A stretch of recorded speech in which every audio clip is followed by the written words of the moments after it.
Welcome back, episode 27 of Where Sky Blues Walk. And the picture here says it all. The playoff charge, as we joked about last week, is no joke anymore. It is on. One of the strangest and best ever recoveries the Championship has ever seen. Could just about to be materialised. Welcome back to 20 minutes of Coventry chat. We're delighted to have back with us Tom, Scott and Ben. And if you're wondering who the mystery face in the middle is, we have Ian, who, of course, is our representative from Ipswich Town. And, of course, that's where we start our chat this week. Welcome, Ian. How are you? Well, it's good to be back on the show. So a few new faces and a few old ones. But, yeah, it's great to be here and ready to recount tales of splendid games away in the Premier League, or answer B. These three Coventry fans, Ian, can't wait to get to the can't wait to get to the Premier League. But it's... Tell them about your experiences of it so far as an Ipswich fan. I mean, obviously, it was over 20 years since we were last there. We got the Premier League, and even I thought, well, everyone's everyone's writing us off. I thought, no, we'll be okay. We'll be middle of the table. We'll be fine. But it's absolutely cutthroat in the Premier League, to be honest. And it's not just the quality of players; it's a style of play. The way the game is managed as well, the way the referees manage the game, VAR. There's just so many different variables. It really does take a hell of a time to kind of get used to that. And I mean, Leicester and Southampton, who were only out of it for 1 year, you would think they'd been gone for 100 years because they're in the same boat as us. It's a vastly changed beast since 3 years ago, let alone 20 years ago for us. So be careful what you wish for, is what I'd say. All right, let's preview the game then this weekend at the CBS. And Ian, it was last year at the CBS, that away fixture where you clinched. Was it mathematically you clinched promotion?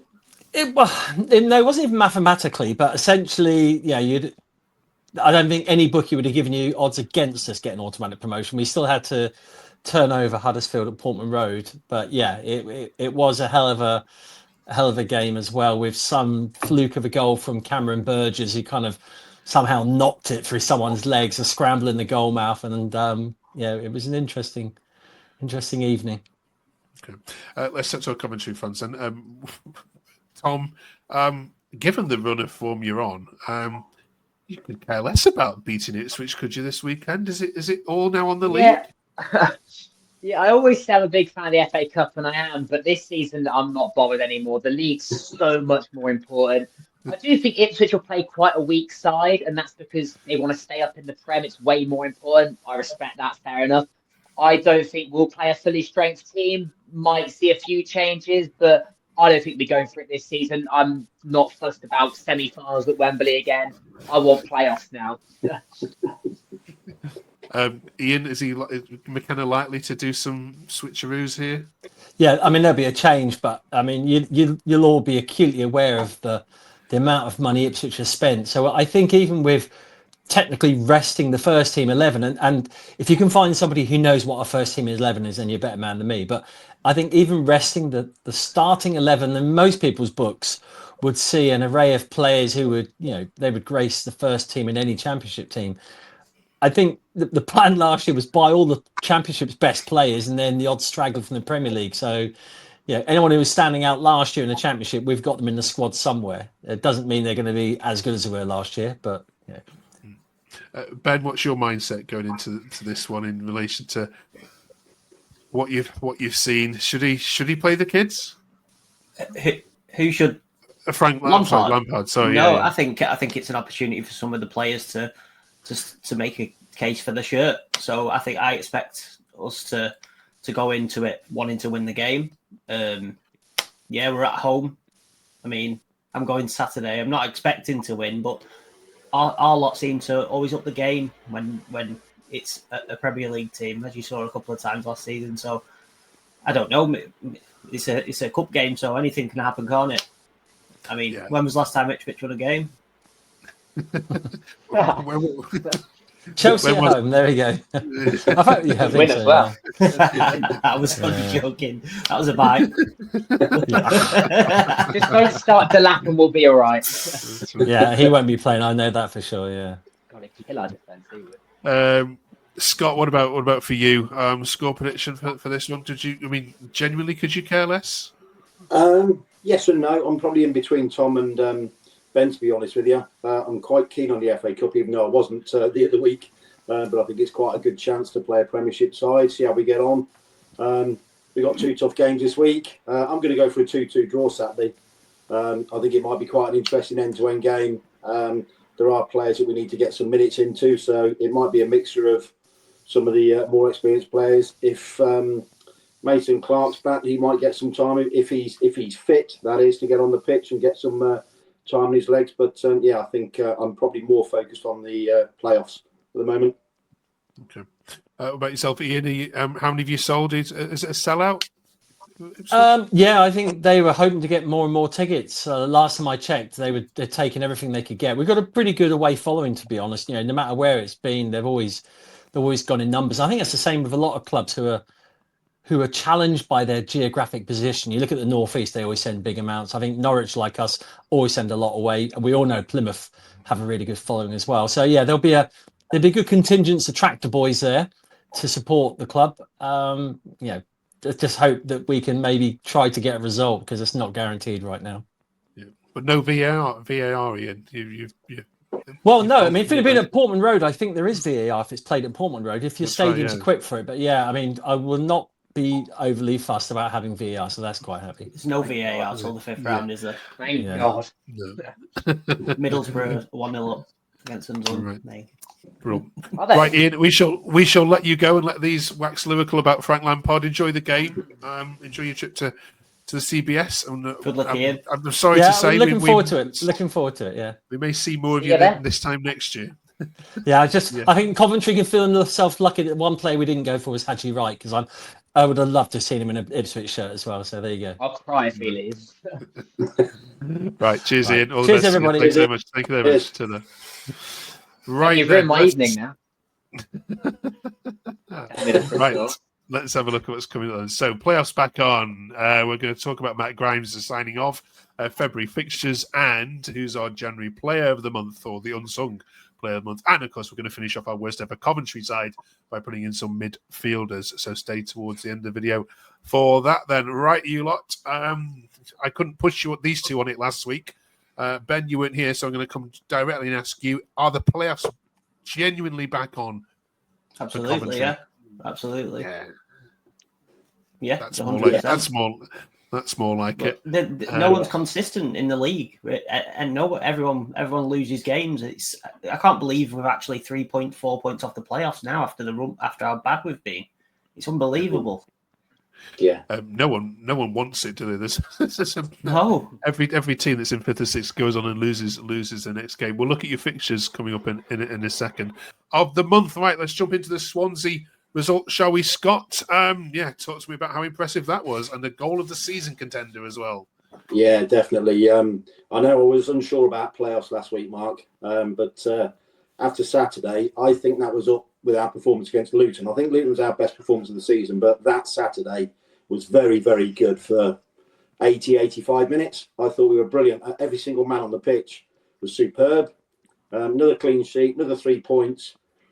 Back five looked very solid. Even Bobby Thomas did a bit of an Alan Hansen. Got the ball on the 6-yard box or penalty spot. People went left, people went right, and he passed straight through the middle, up to halfway line. Gave the ball away, but it was pretty impressive. I thought we were great all over the pitch. The 2 boys up front, very strong, very quick. Bredoni, Torp. Jamie Allen was back to his usual self. I was waxing lyrical about them. It was one of the best performances I've seen. I thought they were very, very good. Swansea obviously lost Matt Grimes, weren't as good as what they have been, but I thought we were very, very good, Mark, to be honest. And if we play like that every week, regardless of the result, then I think we could be knocking on the door definitely for playoffs if we play like that. Brilliant. Yeah, and who'd have thought that a month ago? Hey, let's have a look at comments. This is from Diane, who says FL has got this team believing they can make the playoffs. What a way to end the curse! BTA and Sims are off the scale. Leeds are beatable on Wednesday as long as we keep this confidence going. And obviously, we're recording that before the Leeds game. Ben, the word belief and confidence is littered throughout Twitter Coventry. Can you see that in the players themselves? Do they look like they're enjoying the football more than they were under Robbins?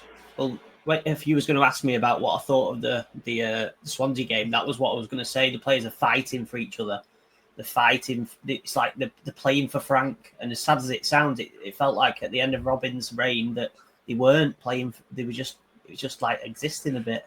But you can see that they're willing to run through brick walls for Frank and for each other, which, if you'd have told me this would happen a month ago or 2 months ago, I'd have said, no, there's no chance. Like, the season's a write-off. But they fly into a tackle and they celebrate with each other. And if there's a bit of trouble on the pitch, they all back each other. And it's just like a complete turnaround for me. Honestly, it's I don't know how he's managed to do it, but it must be the Lampard effect. Yeah. Lampard effect. Cheers, Ben. Sims is getting mentions more positively now, Tom. He's had this kind of, I don't know, love-hate relationship with Coventry fans this season. He's been up and down, but are we seeing the best of Sims at the moment? Yeah, Sorry. Yeah, please. Tom, yeah. Oh, sorry. Yeah, I still think there's more to come for Sims. I mean, look at last season. I mean, I was slating him a bit of time ago. I won't lie. I was saying it's a massive. I think I was saying 6 months for him back then. But he's really starting to turn up now. I mean, I was watching the goal back earlier. I watched the highlights back, and it was amazing. I mean, his hold-up play was brilliant. He set up Asante, who then set up the goal for Sims. I mean, he flicked it in the air. What a finish as well. I mean, fair play. He scored the header against Blackburn. He's really starting to turn up now. He's starting to run a lot more, which you will notice as well. So he's really starting to impress. There's a lot more goals coming his way, hopefully. Okay. He's doing what's required now, isn't he? Which no one's going to get on his back if he works hard and does the basics exactly right. That. So, Yeah. I was behind the goal at the other end, Mark. I was just going to quickly say that I couldn't see how the ball went in. None of us could see who scored or how it went in. But when I watched the replay, I've got to say that ball in from Thomas Asante, Sims's first touch, was unbelievable. It just stopped on his foot, bounced beautifully, and he turned and hit it. And that was most impressive for me. Brilliant touch. Yeah. So Leeds are your next opponents. They've just put 7 past Cardiff. Scott, have you last season this game was full of yellow cards and incidents, and it was a scrappy fight. If you could turn it into that kind of game again and get the wind up them, you could beat them. I think it's possible. Do I think it's going to happen? I'm probably not overly confident about it, but again, the way we're playing, and as Ben said, we're fighting physically and mentally. I think we're pretty strong. We're standing up for each other. We seem to be almost knowing where each of the players are. I mean, there's plenty of incidents on Saturday where someone's going right and playing the ball left, and there's people there. So I think the way we're playing, we have a chance. If I was a betting man, I don't think we'll beat them, but who knows the way we're going. We've probably got a good shout, to be brutally honest, at home as well. So in with a chance. We're likely to see the debut of one new signing, Ben, of course. Oops, that's the wrong one. I wanted to do that one. There we go. Matt Grimes, of course, signed not in time to be able to play against Swansea, which is probably a good thing given how that might have made the home crowd. But we might see him against Leeds. What was he going to give you that you haven't already got, Ben? At the moment, for me, he won't start. I'd play the same team, but I mean, everyone knows how good Matt Grimes is. But he's got to earn the shirt, hasn't he? He sits in front of the back four. He dictates it. I've seen him run games by himself, and you think, when you see a player and you think, oh God, he's good. He's just like that, and it's like effortless with him as well. Like he's just a good CDM, isn't he? A very, very good CDM, creative. He can ping the ball. He's just very well rounded, and he breaks play up well, doesn't he? As well, like he's got it all at this level, really. Just a bit old. 30. How old are you, Ben? 31. Right. You're well past it. But I'm not trying to run around, am I? Fair point. Right, let's have a look at Coventry's fixtures then, because this February could be really, really exciting. We've already talked about Leeds and, of course, Ipswich. After the Ipswich game, then, we've got home games against QPR and, of course, your bogey side, Preston, and an away game at Sheffield Wednesday. So there's not really anything too scary on here, Tom, is there, after Leeds? Yeah, Leeds terrifies me, to be honest. Ipswich in the Cup, anything can happen. QPR at home, definitely should be winning that. Sheffield Wednesday away, I think we should be winning. They've got a decent home record, but we turned them over there last season. Preston at home, anything can happen this season. We could go and beat them or do our usual lose 3-0 when there'll be a light show in the crowd again. So that was embarrassing last season. But yeah, I'm not sure about that one. So, but yeah, I mean, it's quite a confident month, actually. Then I think it gets a bit tougher after that, it does. Yeah, I know Sheffield Wednesday fans are sick of seeing the sight of you, so they'll be glad to get rid of you. Scott, how many points out of the possible 12 you've got there you expect as a minimum then if this charge is to continue? Well, I'm going to go for 2 wins and 2 draws. I'm going for a draw against Leeds, a draw away at Sheffield Wednesday, and I think we'll beat QPR. I'm going for a QPR win and to break the hoodoo against Preston as well after Swansea. I've gone all Tom Upton this week, and You've gone all positive. You have now. God, you're turning into me. You are. It's the Lampard effect on me now. Tom Upton effect. We need Jay back to just bring us back down to a level of neutrality. Yeah, good point. I think we're going to beat them tomorrow. I think we're going to win. I don't know. I really want us to, but Lampard's telling these players how good they are, and they're starting to believe. They're actually Lampard against Leeds as well. Yeah, there's going to be our Leeds fans are ready with their anti-Lampard chants. So we're talking about that. Yeah. The perfect no, you don't want to. I mean, we're probably the worst team to play at the moment, aren't we? Really, with the form we're in, especially at home. So who knows? Well, I know there'll be a lot. Lampard hasn't lost at home yet. Yeah, the whole championship will be hoping that you knock them off the perch. So good luck with that one. Finally then this week. Oh, not finally. Sorry, we need a January Player of the Month. Who's got a good one for us? Not the official one, but one player that hasn't had enough credit. I've got to give it to Dovin. Say again. I would say Alan or Dovin, but unsung, like underrated. I'd say Kitchen. I mean, he did score an own goal, I think, against Watford, but he's come back in. He's been solid, and we've kept a lot of clean sheets. I'd go with Kitchen for unsung, for Alan or Dovin for main. All right. Finally, then this week we need your help.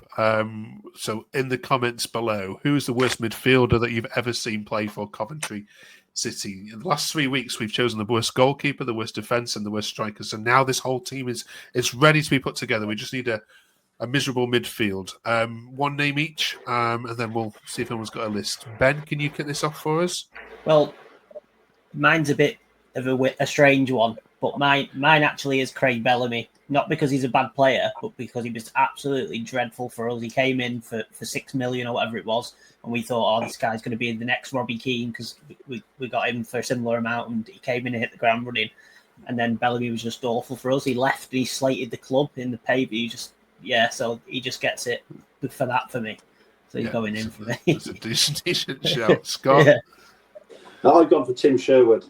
I don't know if Tom remembers him or not, but I think what I wrote down, we signed him in 2004 on a 2-year deal. Do you remember him, Tom?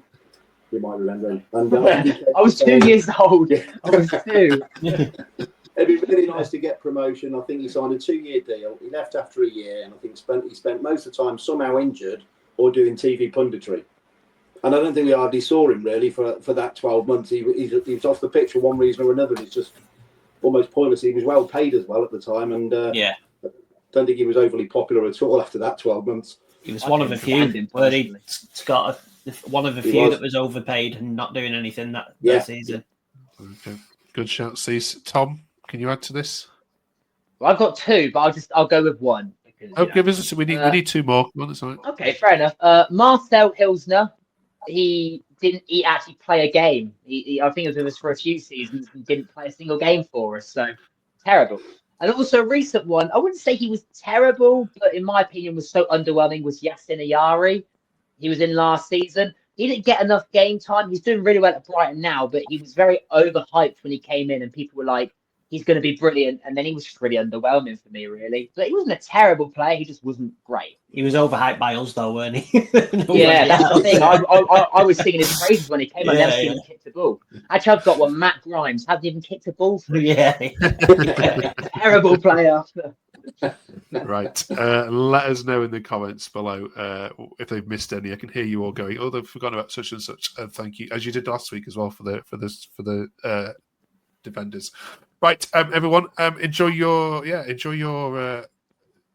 game against Ipswich should be a good one. It's not on TV, this one, is it? I don't think. No. Don't think so. Yeah. Well, okay, and then hopefully, fingers crossed for a favourable draw on Monday night as well, which will be bringing to you here next week. Join us for that. Drop us a subscribe if you haven't yet done so. Thank you so much for helping us hit our target this week. We've a huge response to this content, and we massively enjoy making it for you. So we'll see you in 7 days' time to review the Ipswich game. Good luck against Leeds. We're rooting for you.